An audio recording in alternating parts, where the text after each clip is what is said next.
जय हिंद, नमस्कार, सलाम। यूनिवर्सिटी ऑफ इलाहाबाद की तरफ से 2 दिन पहले पीएचडी 2023 का नोटिफिकेशन आया है। उसके विषय में आपसे बातचीत करनी है। उससे भी पहले एक सूचना कि पीएचडी 2022 के इंटरव्यू के रिज़ल्ट आ चुके हैं बहुत से डिपार्टमेंट्स के। उनको आप ज़रूर देख लीजिएगा। हो सकता है कि जो बच्चे आवेदन करने वाले हैं 23 के सेशन में, हो सकता है उन्होंने 22 में भी आवेदन किया हो और उनका एडमिशन हो चुका हो।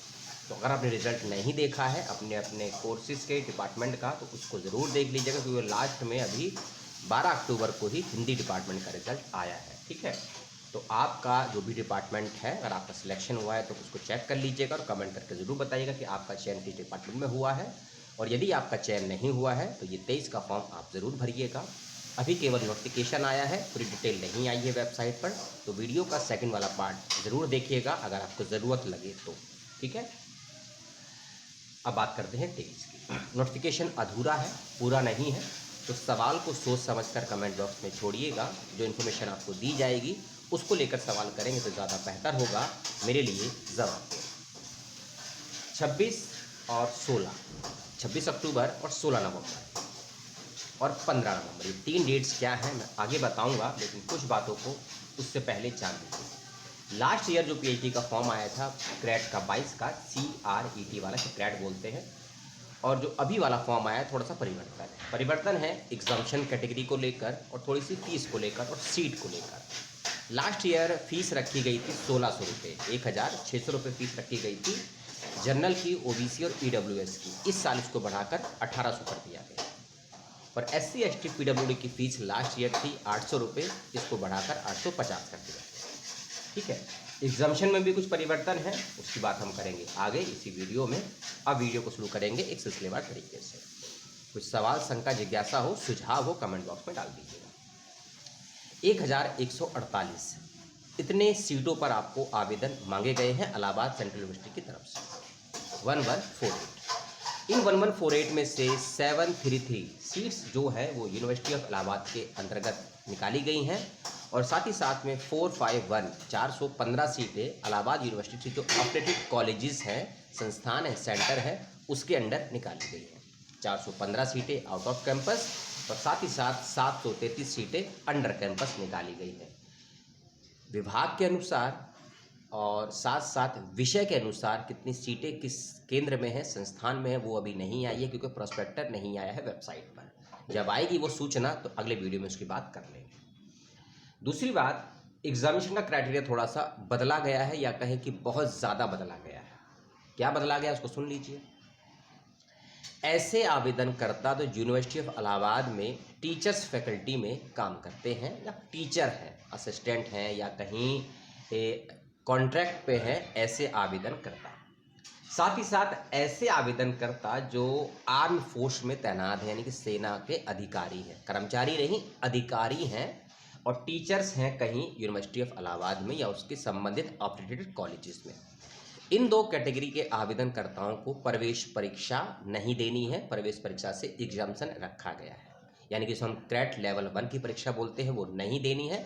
डायरेक्ट आपको इंटरव्यू के लिए चयनित किया जाएगा, लेकिन एप्लीकेशन फॉर्म आपको भी भरना है। एप्लीकेशन फॉर्म उन सभी को भरना है जो यूनिवर्सिटी में एडमिशन लेने के इच्छुक हैं। ठीक है, ऐसा मत समझिएगा जो एग्जाम्पशन कैटेगरी में है उनको फॉर्म नहीं भरना है, फॉर्म सभी को भरना है। इसके अलावा प्रवेश परीक्षा सभी को देनी है। जो बच्चे यूनिवर्सिटी ऑफ इलाहाबाद में शिक्षक हैं, आवेदनकर्ता, या अफिलिएटेड कॉलेज में आवेदन करता है, यूनिवर्सिटी ऑफ इलाहाबाद से ही होनी चाहिए। आप BHU, AMU या फिर लखनऊ यूनिवर्सिटी से तो मान्य नहीं होगा, केवल यूनिवर्सिटी ऑफ इलाहाबाद के बच्चे ही। और आर्म फोर्सेज में हैं, आप इंडिया के किसी भी जल सेना हो, थल सेना हो, वायु सेना हो, तो आप अधिकारी होने चाहिए, ध्यान रखिएगा।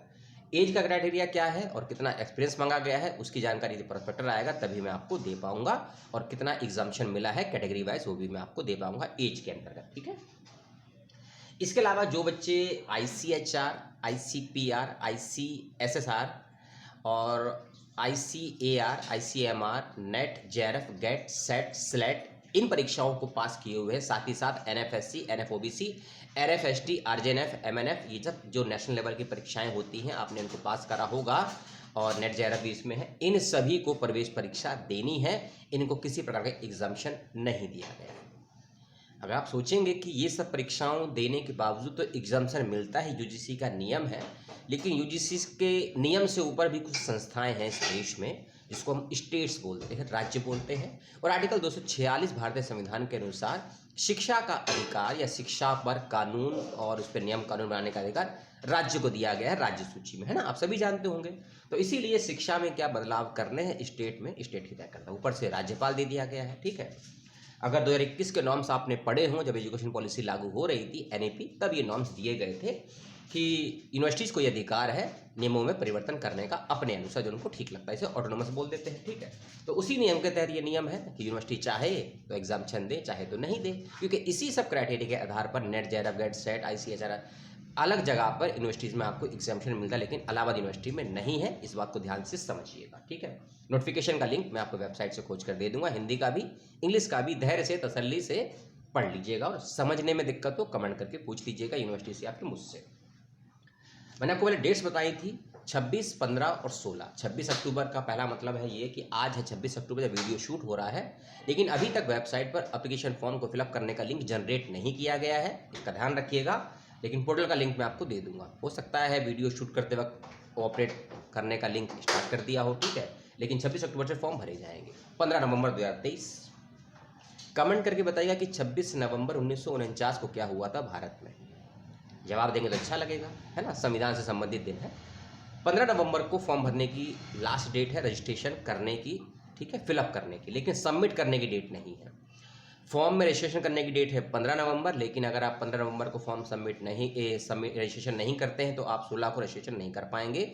16 को केवल फीस पेमेंट कर सकते हैं, फॉर्म को सबमिट कर सकते हैं, ठीक है।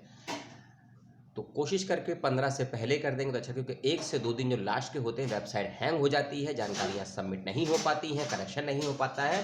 तो 15 नवंबर से पहले सबमिट कर देंगे तो आपके लिए, यूनिवर्सिटी के सर्वर के लिए, यूनिवर्सिटी के लिए और मेरे लिए भी सुविधा हो जाएगी, ठीक है।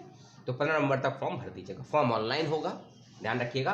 एंट्रेंस एग्जामिनेशन ऑफलाइन होगा, यूनिवर्सिटी के कैंपस में होगा, ठीक है। और पेपर थोड़ा अटपटा है इसका, यूनिवर्सिटी ऑफ हैदराबाद की तरह, या कहें कि क्योंकि 3 यूनिवर्सिटी एग्ज़ाम मुझे बड़े टफ लगते हैं, जो मैंने पेपर चेक किए हैं, बच्चों के एग्ज़ाम दिए हैं, university of Allahabad, university of Hyderabad और BHU। बड़ा ही अजीब तो नहीं कहेंगे, बेहतरीन परीक्षा का पैटर्न होता है, जो मुझे लगता है वो मैं आपसे भी शेयर कर दूंगा, ठीक है। और पेपर 2 में आपको दिक्कत होगी। पेपर 2 का पेपर 2 क्या होता है आगे आपको समझ में आएगी। थोड़ी सी फीस की बात कर लेते हैं। जर्नल, OBC, EWS की फीस है 1800 रुपये एक एप्लीकेशन फॉर्म भरने की, एक विषय में। SC ST PWD की फीस है 900 रुपये एक पेपर की और एक सब्जेक्ट में। अगर आपको लगता है कि एक से ज़्यादा सब्जेक्ट में अप्लाई करना है आपको, तो आपको 2 फॉर्म भरने पड़ेंगे। CUT तो है नहीं ये कि एक फॉर्म में 3 यूनिवर्सिटी 3 कोर्स भरती है, ये एक ही फॉर्म है, ठीक है। OBC नॉन क्रीमिलेयर का जिक्र नहीं है, लेकिन OBC नॉन क्रीमिलेयर वाले बच्चे भी OBC में ही अप्लाई करेंगे तो ज़्यादा बेहतर रहेगा, ठीक है। OBC में अप्लाई करेंगे तो ज़्यादा बेहतर रहेगा। PWD और SC ST का 900 रुपये है, ध्यान रखिएगा, ठीक है। और कोई कैटेगरी छूट गई है तो कमेंट करके पूछ लीजिएगा, ठीक है। अब आते हैं एग्जाम के पैटर्न को लेकर। लास्ट डेट का ध्यान रखिएगा 15 नवंबर। जो लिंक दूंगा आपको डिस्क्रिप्शन बॉक्स में, क्रॉस चेक जरूर करिएगा। मेरी बात पर अन्य वक्तों की तरह विश्वास करने की कोई आपको आवश्यकता नहीं। पेपर के 2 पैटर्न हैं, पार्ट 1 और पार्ट 2, पेपर 1 पेपर 2, और पेपर 1 के भी 2 पार्ट हैं, ठीक है। पहले पेपर 1 के पार्ट 1 की बात करते हैं। पेपर 1 की पार्ट 1 में आपसे 50 क्वेश्चन रखे जाएंगे, ठीक है। और उस 50 क्वेश्चन का भी पेपर 1 का पार्ट 1 ये है कि 25 क्वेश्चन आपसे होंगे आपके रिसर्च को लेकर, है ना। जो भी आपने रिसर्च को लेकर पढ़ाई करी है, क्रिकेट को लेकर पढ़ाई करी है रिसर्च के लेवल पे, उसके 25 क्वेश्चन आपसे पूछे जाएंगे। हर क्वेश्चन 2 नंबर का होगा, नेगेटिव मार्किंग नहीं है पहले पेपर में। पेपर 1 का पार्ट 2 कहता है कि 25 क्वेश्चन आपसे पूछे जाएंगे आपके सब्जेक्ट से संबंधित। तो भी आपका सब्जेक्ट है, हिंदी है, हिस्ट्री है, पॉलिटिकल साइंस है, आर्कोलॉजी है, फिलॉसफी है, जो भी आपका है, आर्ट, कॉमर्स, साइंस, ह्यूमैनिटी या प्रोफेशनल कोर्सेज का, उसको लेकर, है ना। तो 25 क्वेश्चन आपके मैथोलॉजी और रिसर्च को लेकर और 25 क्वेश्चन आपके सब्जेक्ट से संबंधित ज्ञान को लेकर पूछे जाएंगे। टोटल 50 क्वेश्चन और नंबरों की संख्या है अंक की 100। नेगेटिव मार्किंग नहीं है, एक क्वेश्चन 2 नंबर का होगा। और ये पेपर आपका OMR सीट पर लिया जाएगा, CBT मोड पर परीक्षाएं नहीं होंगी, ठीक है। पेपर 2 की बात कर लेते हैं। पेपर 2 में आपको 3 लेवल पे प्रश्न पत्र सॉल्व करना होगा, 3 लेवल पे। जैसे कि पार्ट 1 में 2 हिस्से थे एमसीक्यू के, सब्जेक्ट स्पेसिफाई और रिसर्च के। इसी प्रकार पेपर 2 में 3 हिस्से हैं।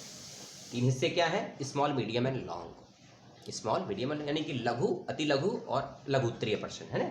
हिंदी में इसका मतलब यही होता है। स्मॉल का मतलब है कि लगभग 50 से 100 शब्दों में आपको सवालों के जवाब लिखने हैं। सवालों के जवाब लिखने हैं। लिखित परीक्षा होगी पेपर 2 की पार्ट 1, है ना। पेपर 2 के सेकंड वाले में जो मीडियम में आपको कुछ सवाल लिखित में फिर पूछे जाएंगे, जिनके जवाब आपको लगभग 300 से 500 शब्दों या 700 शब्द में भी लिखने पड़ सकते हैं। एग्जैक्ट क्या होगा प्रश्न पत्र आने पे आपको मालूम चल जाएगा, ठीक है।